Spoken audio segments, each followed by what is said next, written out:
Taurus, kamusta kayo? Hope you're all doing well. And maraming salamat for visiting my channel, 1111 Pinoy Tarot. In today's reading, tingnan natin ang romantic connection between you and your person. This is not a one-to-one reading, so hindi po lahat ay makaka-resonate. Pero yung panoorin ang inyong Moon, Rising, and Venus placements dahil minsan mas nakaka-resonate kayo doon. Thank you, Taurus. Please subscribe, like, comment, and share. And please tap the bell also for notification from this channel. Let's see how your love life unfolds and what you can expect. Anong nangyayari sa inyong romantic situation? Anong energies for Taurus, please, on love and romance?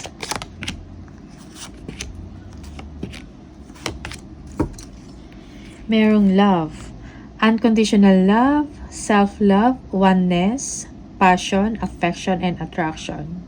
Okay, for some of you, very attracted ka sa isang tao. Okay, yes, there is unconditional love for some of you in the relationship. Merong healing heart, healing from heartbreak, freedom from toxic relationship or addiction. Yeah, yung iba sa inyo, you are recovering from hurt. Okay, you are dealing with separation right now. You are heartbroken and you are healing. Stab in the back, heartbreak, pain, separation, deception, shocking attack. Okay, merong deception sa relasyon. Okay, merong hindi fair na nangyayari. Merong dishonesty and deception, lies. Heart with a key, welcoming love, meeting the one, open your heart, getting together, perfect. Okay, yeah, for some of you, you are opening your heart for a new relationship. Okay, you are meeting the one. Okay, yeah, someone new will enter in your life. Someone new will enter into your life. Bagong person, bagong relasyon. Okay? Yeah, you are welcoming love. Tingnan natin ano yung messages from the tarot for Taurus. Love and romance for Taurus. Taurus.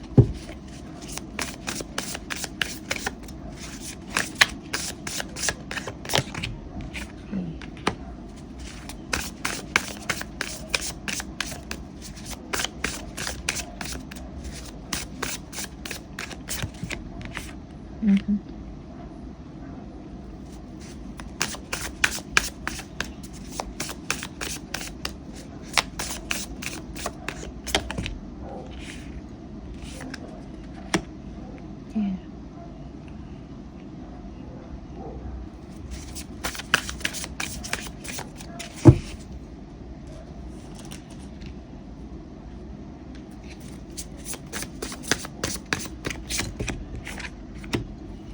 Okay.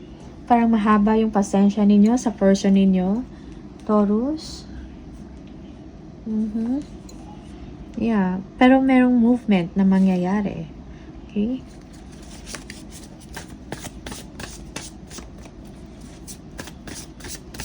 Yeah. For some of you, your person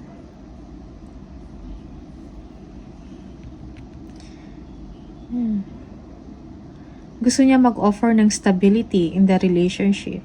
Parang driven siya, no? And courageous to come towards you. Okay? Parang seryoso siya na makipagrelasyon or seryoso siya na i-grow further ang inyong relationship.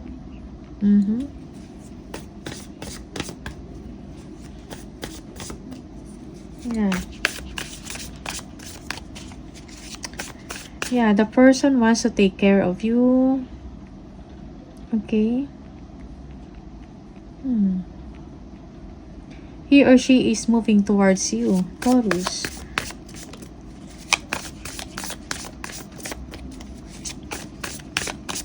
Okay.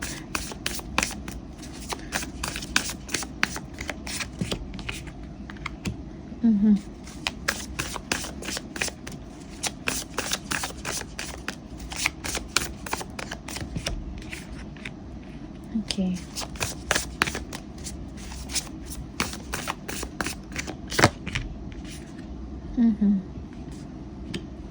Yeah. Yung iba sa inyo, you are very protective of yourself, Taurus, kasi parang ayaw mo nang masaktan uli. Parang gustong makipag-reconcile. Yung iba sa inyo gustong makipag-reconcile, gustong bumawi ng person ninyo sa inyo. Okay? Pero meron siyang doubt, parang doubt in a sense na nawawalan siya ng confidence sa sarili kung tatanggapin mo pa ba siya, okay, or hindi. But your person is serious about this. Yeah. Six of Swords. Maybe this person is bumabalik sa inyo, Taurus. Okay.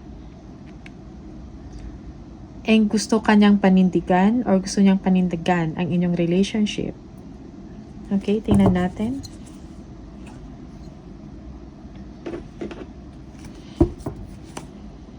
Okay.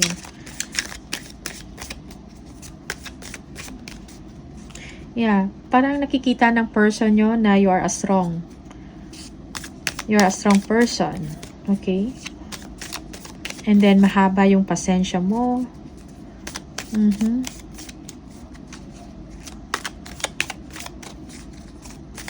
Tingnan natin itong King of Pentacles. Yeah, Wheel of Fortune. Gustong bumalik ng person ninyo sa inyo, Taurus. And this time, seryoso siya. Gusto niyo magkaroon ng stability in the relationship. Maybe you are dealing with a person na may anak kayo, okay?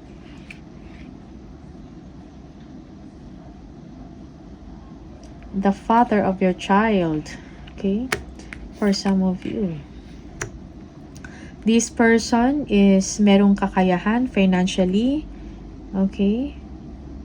Or mataas na posisyon or magandang trabaho. Okay?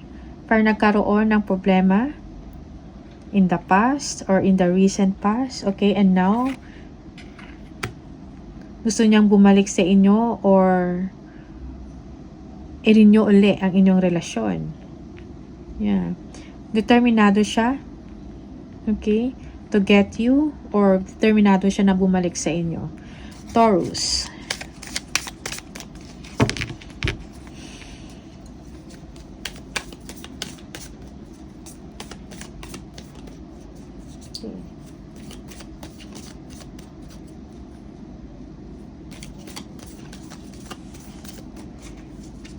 Ayan.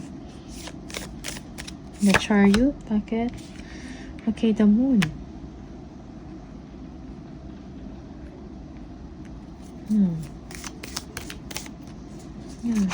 Yeah, gusto niyang ayusin kung ano pa ang naging problema. Gusto niyang i-clarify sa inyo. Okay? Yung side niya. Gusto niya i-express, but then merong fear sa part niya. Parang hindi siya ganun ka-confident sa sarili niya.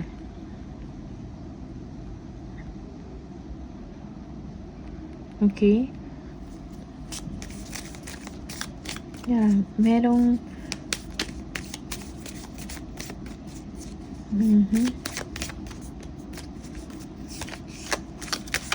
for some of you, you are dealing with a Cancer,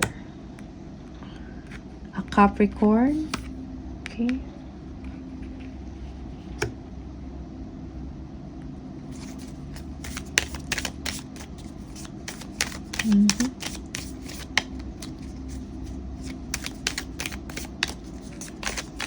Eight of Swords, bakit Eight of Swords?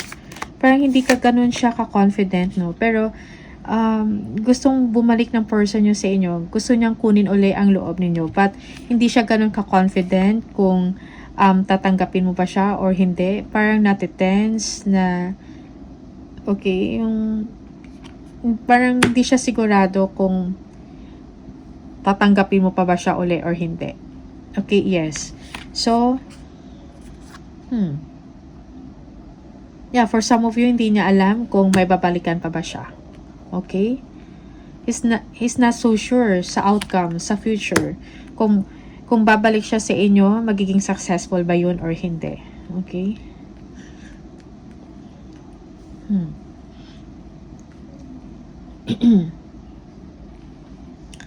Nawawalan siya ng confidence sa sarili niya, Taurus. Okay?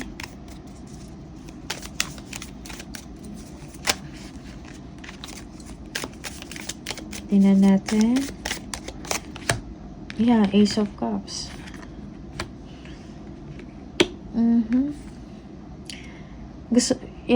Yung person nyo, kailangan niya ang forgiveness. Okay? Mahal mo yung person na to, Taurus. Maybe you're dealing with your ex-husband or husband pero nagkaroon ng third party or problema sa inyong relasyon. Okay? But you love this person.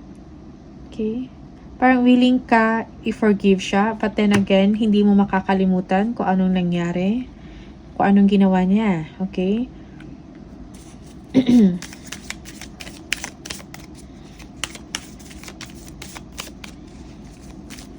Six of Swords.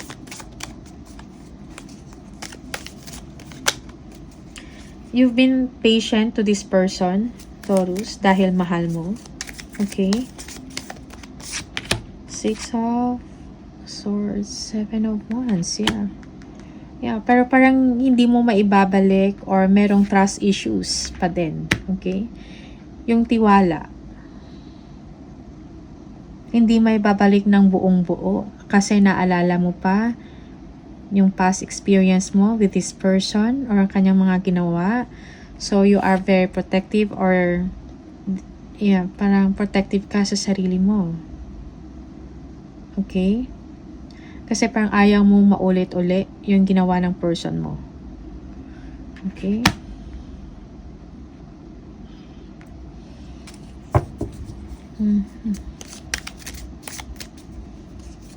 Yeah, your person, gusto niyang bumalik.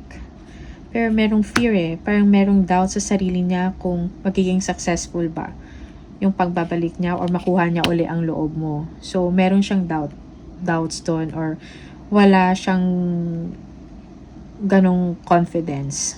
Okay?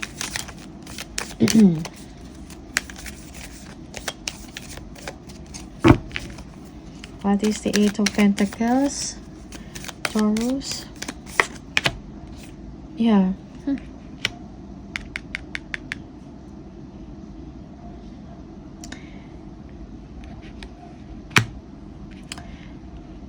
Parang gusto i-work out ng person nyo. Okay? Pero, hindi mo binibigyan ng interest or hindi mo binibigyan ng attention. Okay. Yeah.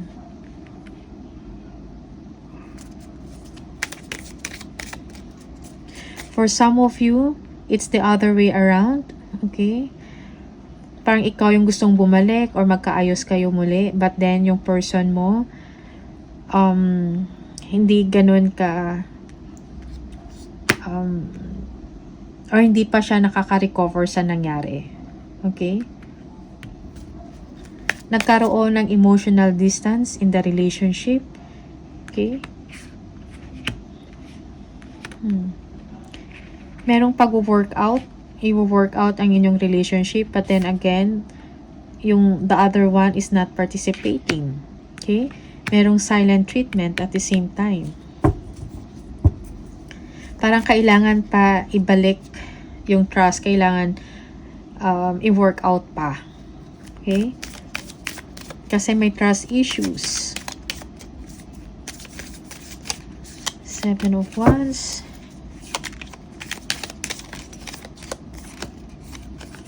The Temperance. Maybe also you're dealing with Sagittarius. Okay? Yeah.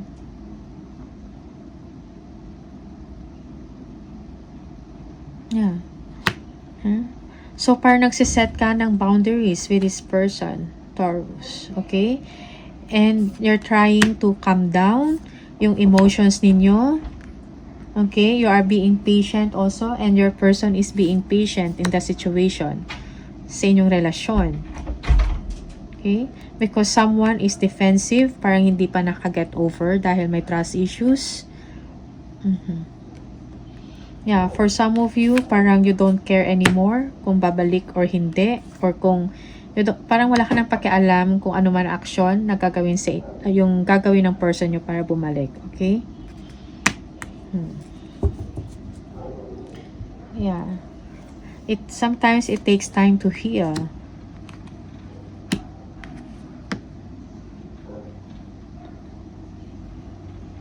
Yeah, hindi ganun kadali na maibalik yung trust ka agad. So, this is what you are doing because you feel that this is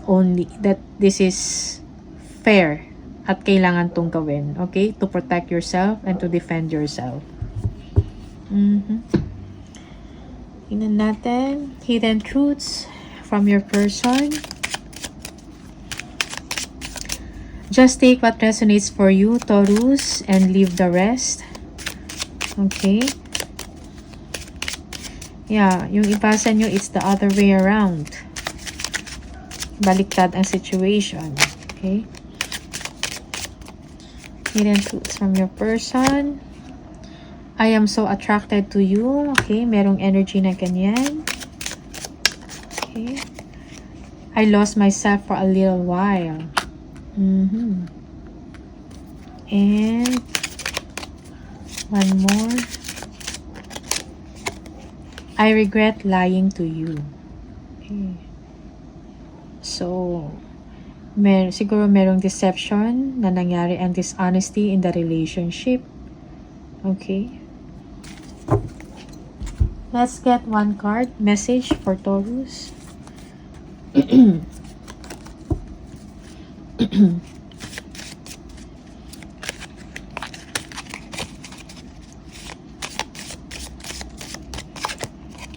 Twin flames, your passion ignites. Okay.